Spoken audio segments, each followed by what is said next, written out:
Bagamat nagsabit na ng bagong proposal ang Iran sa Amerika, merong balita mga kapatid na nagpapahiwatig daw ang Iran ng mas mahigpit na kontrol dito sa Strait of Hormuz sa gitna ng patuloy na tensyon. Pag-usapan natin to mga tol. I'm just a young nigga chillin' on it. First time I seen ice was a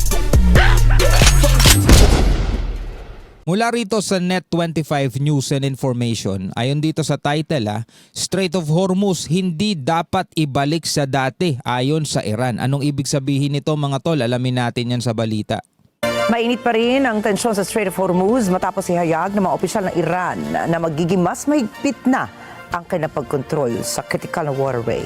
So ayon sa mga opisyal daw ng Iran mga tol, is mas magiging mahigpit ang kanilang pagkontrol dito sa Strait of Hormuz. Anong ibig sabihin nun? Baka mas lalo silang maghihigpit no, sa mga daraan at papasok dito sa Strait of Hormuz.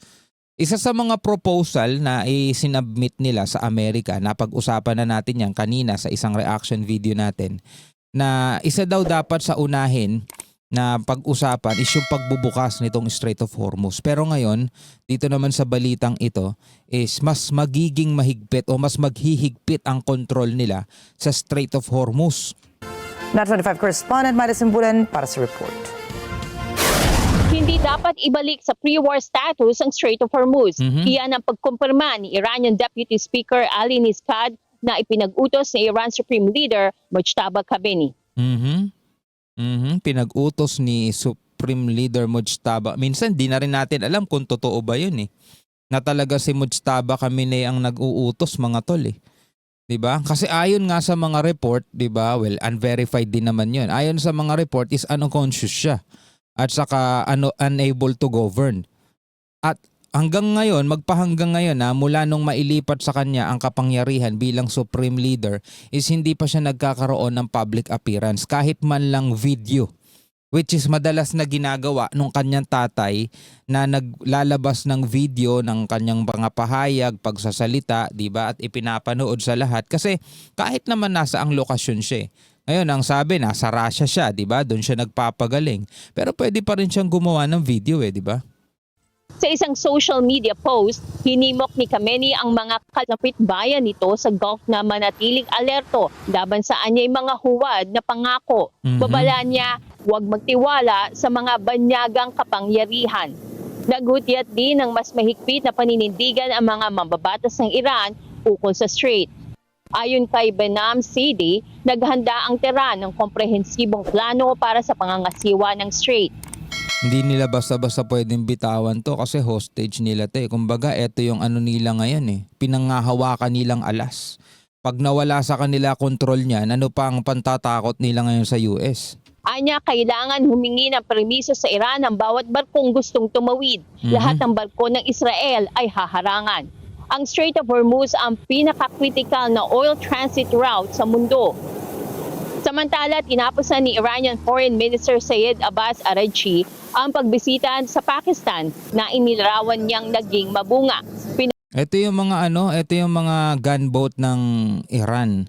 Kung tutuusin, kaya silang targetin ng US katulad ng ginagawa ng US sa mga drug boat ng Venezuela. Naalala ninyo yun?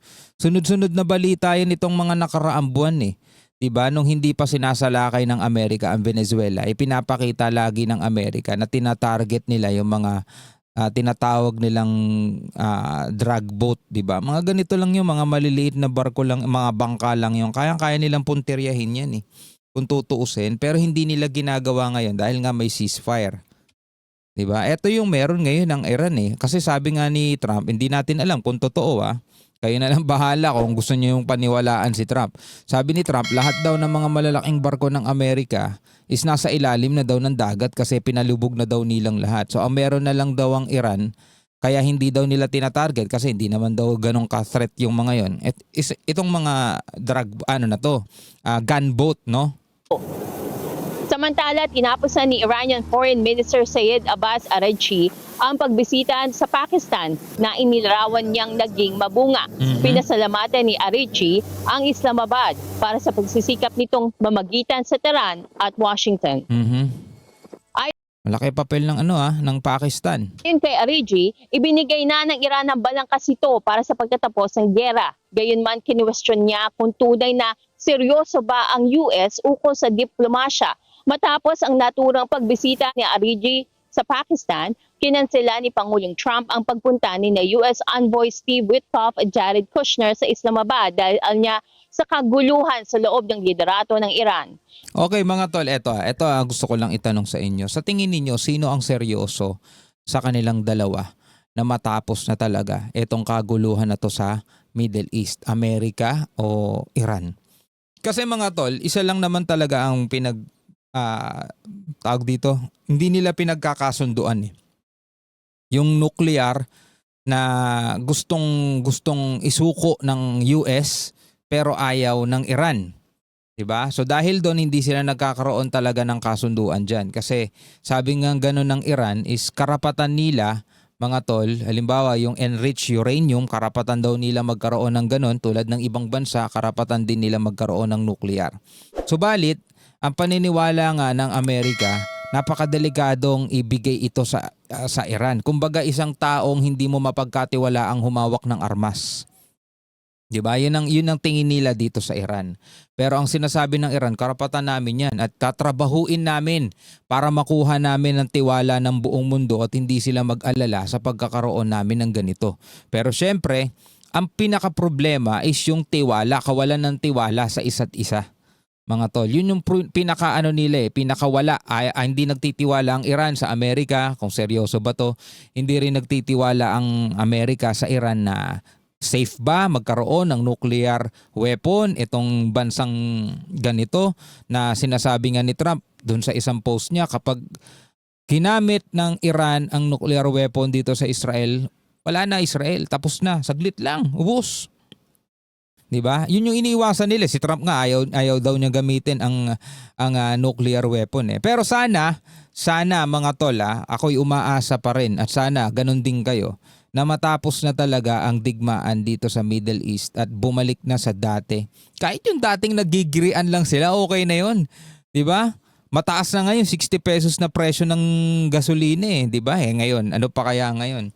Anyway mga kapatid, ano ang inyong masasabi tungkol dito sa balitang to? Pwede kayong magbigay ng sarili ninyong komento at reaksyon. Maraming salamat sa inyong panonood. Hanggang sa muli mga tol, ako nga pala si Shobaldi. Peace out!